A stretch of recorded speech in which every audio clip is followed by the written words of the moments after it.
Hello everyone, एक और नए वीडियो में और एक और बहुत इंपॉर्टेंट वीडियो की जिसमें कि मैं आपको बताने वाला हूं आपके सीयूईटी आईसीआर यूजी के नॉर्मलाइजेशन प्रोसेस के बारे में। उसको बताने से पहले एक चीज मैं आपको बता दूं कि जैसे कि आपके दिमाग में क्या क्या कंफ्यूजन्स है। जैसे कि पहला कंफ्यूजन ये है कि सर मैंने जिस शिफ्ट में पेपर दिया था, जिस शिफ्ट में मैंने पेपर दिया था वो क्या था, आपका था टफ था। आप एक स्टूडेंट ने ऐसा बोला, एक स्टूडेंट बोल रहा है कि सर मैंने जो दिया था वो इजी था, उसमें मेरे मार्क्स क्या आ रहे हैं, मेरे मार्क्स ज्यादा आ रहे हैं, किसी स्टूडेंट के मार्क्स आ रहे हैं कम। तो इसका मतलब क्या सोल्यूशन है? अब सीयूईटी क्या करेगा जिससे कि आपको परेशानी ना हो? आपके अगर मार्क्स कम भी है तो वो ज्यादा हो सकते हैं, जिसके ज्यादा मार्क्स हैं वो कम भी हो सकते हैं। तो चलो इसी बारे में बताने वाले हैं। वीडियो को स्टार्ट करने से पहले एक चीज मैं आपको बता दूं, अगर अभी तक आपने जाके टेलीग्राम चैनल ज्वाइन नहीं किया है, टेलीग्राम चैनल जाके जरूर ज्वाइन कर लें। इस पे आपको जो भी अपडेट्स होता है आपके आईसीआर एग्जाम, आईसीआर से रिलेटेड, आपकी सीयूईटी से रिलेटेड और आपकी सबसे इंपॉर्टेंट काउंसलिंग से रिलेटेड, वो सब कुछ मैं इस पे बताऊंगा टेलीग्राम चैनल पे, जो कि आप देख सकते हैं। इसका नाम है द स्टडी एथिक, जो कि आपका लिंक आपको डिस्क्रिप्शन बॉक्स में मिल जाएगा। और अगर ये वीडियो भी आपको अच्छा लगे तो वीडियो को जरूर लाइक करते जाना। तो चलो हम स्टार्ट करते हैं वीडियो को, और चैनल को भी सब्सक्राइब करके रख लेना। तुमको काउंसलिंग में बहुत हेल्प करेगा, सीरियसली बता रहा हूँ। कि जैसे कि आपको कट ऑफ बताने में, किस कॉलेज में आपको एडमिशन लेना है, उसका क्या कट ऑफ रहा, मैं सब कुछ का आपको वीडियो बना के बताऊंगा। तो चलो हम बात करते हैं। सबसे पहले मैं आपको बताता हूँ नॉर्मलाइजेशन प्रोसेस होता क्या है। नॉर्मलाइजेशन प्रोसेस होता क्या है? चलो हम देखने वाले हैं इस वीडियो में वही कि आईसीआर सीयूईटी नॉर्मलाइजेशन प्रोसेस है क्या। आप जो मेरे को बार बार बोल रहे हो कि सर मेरा जिस शिफ्ट में मैंने पेपर दिया था, तो जैसे कि मैंने, अगर अपन सपोज करते हैं, आपको समझाने के लिए मैं आपको बता रहा हूँ। जैसे कि आपने माना कि शिफ्ट फर्स्ट में पेपर दिया था, किसी भी डेट के शिफ्ट फर्स्ट में पेपर दिया था, जो आपका मतलब आपने बोला कि सर उसमें मेरा फिजिक्स बहुत टफ था, केमिस्ट्री और बायोलॉजी इजी था, अगर आपने पीसीबी आपका सब्जेक्ट ग्रुप था। अगर आप ओवरऑल कहोगे कि सर मेरा पेपर मॉडरेट था।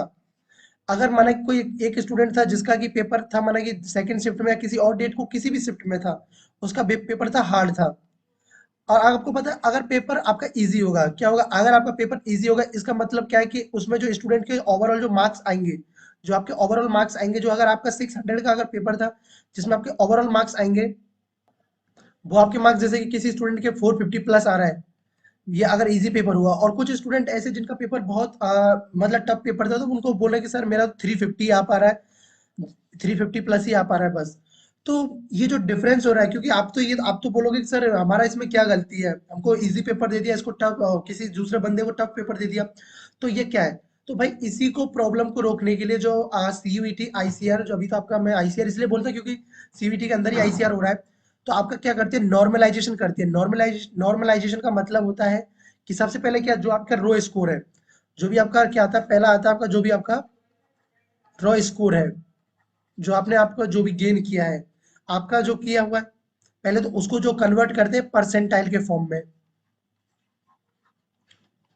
परसेंटाइल के फॉर्म में कन्वर्ट कर लेते हैं। परसेंटाइल फॉर्म में जैसे ही कन्वर्ट करते हैं, उसके बाद में एक मैथमेटिकल फॉर्मूला यूज करते हैं, उसके बेसिस पे आपका देखते हैं, उसमें देखते हैं कि कितना आपके स्टूडेंट, जिस स्टूडेंट ने आपका जिस भी शिफ्ट में आपने एग्जाम दिया है, कि आपके शिफ्ट में मैक्सिमम कितने आ रहे हैं, मिनिमम कितने आ रहे हैं। और उस स्टूडेंट के बेसिस पे भी देखते हैं कि अगर इस स्टूडेंट को हम सभी एग्जाम में बैठाएं अगर, तो इसका कितना स्कोर होगा, फिर उनका एक एवरेज के रूप में निकाल के देते हैं। अगर आपको इसको मैं बेसिकली मतलब बेसिक से समझाऊं आपको, तो आप समझ सकते हो कि अगर आपका जैसे कि आपका आ रहा 90 परसेंटाइल आ रहा था इजी में, 90 परसेंटाइल, और एक बंदा था जिसका क्या टफ टफ में जो टफ पेपर था, तो उसमें 80 परसेंटाइल ही आ रहा था। तो ये क्या करते हैं कि 90 को तो कर दिया 85, और जो 80 था इसको 5 ऐड करके इसको भी 85 कर दिया। मतलब कि पेपर का लेवल उन्होंने क्या कर दिया, इक्वल कर दिया। कहने का मतलब जो डिफिकल्टी लेवल था वो क्या कर दिया, इक्वल कर दिया। तो इसमें होगा क्या कि जिन स्टूडेंट का अगर अच्छा परसेंटाइल आया, अगर जिनका 95 आया, तो उनका कुछ थोड़ा कम भी हो सकता है, 93 92 भी हो सकता है, अगर पेपर क्या इजी था। अगर जिनका टफ पेपर था, अगर उनका 80 आ रहा था, उनका 85 या 90 भी हो सकता है। तो ये होता है, उनको परसेंटाइल फॉर्म में रिजल्ट निकाल के देते हैं। उसके बाद में क्या होता है, एक मैथमेटिकल फॉर्मूला यूज करते हैं। देन उसके बाद में एक लास्ट स्टेप होता है जिसको बोलते हैं, वो देते हैं नॉर्मलाइज्ड स्कोर। आपको क्या देते हैं, नॉर्मलाइज स्कोर देते हैं, जो आपको बाद में आता है। एक आपको देते हैं नॉर्मलाइज्ड स्कोर देते हैं। तो अब ये बात तो आपको समझ में आई कि आपका जो भी यूनिवर्सिटी होगा, आपका आईसीआर हुआ, आईसीआर में क्या होगा, आपका जो भी नॉर्मलाइज्ड स्कोर आएगा, जो भी आपका नॉर्मलाइज्ड स्कोर आएगा, उसके बेसिस पे क्या हमारी जो यूनिवर्सिटीज है, जो आपका आईसीआर अथॉरिटी है, उसके बेसिस पे वो आपका क्या निकालेगी, रैंक निकालेगी। वो आपका निकालेगा रैंक। और रैंक किसका? जो आपके डोमेन सब्जेक्ट है उन्हीं का। अगर आपका पीसीबी है या एबीसी है या आपका क्या है जो भी है, उनके बेसिस पे आपका रैंक निकाल के तब देगी।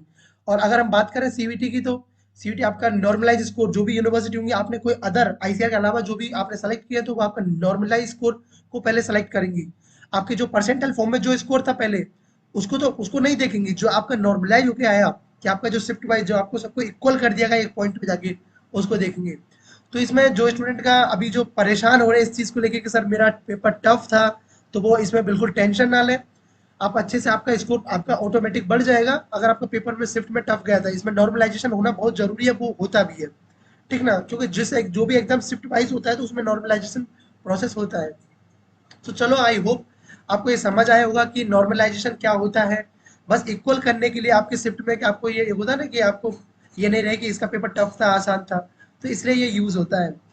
तो चलो, आपको समझ आया होगा। अगर देखो, अगर आपको ये वीडियो अच्छा लगा हो तो वीडियो को जरूर आप लाइक करना। और आप चैनल को भी सब्सक्राइब कर सकते हो। किसके लिए? काउंसलिंग के लिए। क्योंकि सबसे जो इंपॉर्टेंट प्रोसेस रहता है वो रहता है आपका काउंसलिंग। काउंसलिंग में कि आपको कौन सा कॉलेज सेलेक्ट करना है आपकी रैंक। क्योंकि बहुत सारे स्टूडेंट ऐसे होते हैं जिनको जो डिजर्व करते हैं वो कॉलेज उनको नहीं मिल पाता है, क्योंकि उनको प्रॉपर गाइडेंस नहीं मिल पाती है। ठीक ना? अगर जिसको कि जो डिजर्व करता था, टॉप आईआरआई डिजर्व करता था, वो किसी और में एडमिशन ले गया, या उसको पता ही नहीं था जो कोर्स, अगर बहुत सारे स्टूडेंट को पता ही नहीं आईसीआर के अंदर कौन कौन से कोर्सेज होते हैं, वो सब कुछ आपको बताया जाएगा। सो चलो, इस वीडियो में इतना ही। So thanks for watching, bye bye, take care and keep smiling and stay connected with the study ethic. और टेलीग्राम चैनल ज्वाइन कर लेना।